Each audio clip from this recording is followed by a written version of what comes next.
చాందటి గ్రామంలో నూతనంగా నిర్మించిన బాబాసాహెబ్ డాక్టర్ బిఆర్ అంబేద్కర్ విగ్రహాన్ని MLC Amir Ali Khan assembly in charge Kandi Srinivas Reddy Congress శ్రేణులతో కలిసి ఆవిష్కరించారు.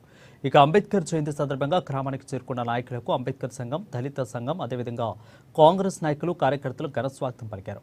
పేద, బడుగు, బలహీన వర్గాల కోసం అంబేద్కర్ మహనీయుడు ఎంతో కృషి చేశారని కంది శ్రీనివాస్ రెడ్డి అన్నారు.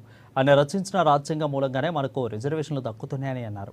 అంతటి మహనీయుని విగ్రహ ఆవిష్కరణకు హాజరు కావడం ఆనందంగా ఉందని కంది శ్రీనివాస్ రెడ్డి అన్నారు. ఈరోజు చాంద గ్రామంలో అంబేద్కర్ డాక్టర్ బాబాసాహెబ్ అంబేద్కర్ గారి విగ్రహావిష్కరణ చేయడం చాలా సంతోషంగా ఉంది. చాంద గ్రామం రాజకీయంగా చైతన్యవంతమైన గ్రామం, కానీ ఈ గ్రామంలో దళిత బిడ్డలు బాగా వెనుకబడి ఉన్నారు. చాలా మందికి భూములు లేవు. రెక్కాడితే గాని డొక్కాడని కుటుంబాల నుంచి వచ్చిన వాళ్ళు. అంబేద్కర్ మహనీయుడు చెప్పింది ఒక్కటే, మన బతుకులు మారాలంటే తప్పకుండా అందరినీ కలుపుకుపోయేటువంటి ప్రభుత్వమే ఉండాలా. కాంగ్రెస్ పార్టీ మాత్రమే ఎస్సీ, ఎస్టీ, బీసీ మైనార్టీలందరినీ కూడా కలుపుకుపోయేటువంటి పార్టీ ఒక్కటే కాంగ్రెస్ పార్టీ.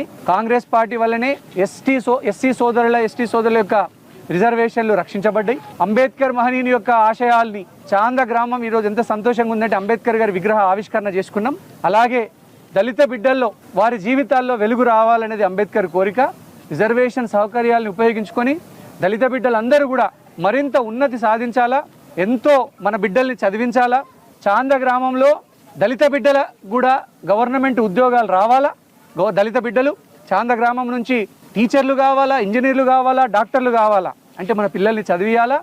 అంబేద్కర్ గారి విగ్రహాన్ని ఆవిష్కరించుకున్నాం. ఈరోజు ఒక గొప్ప శుభదినం.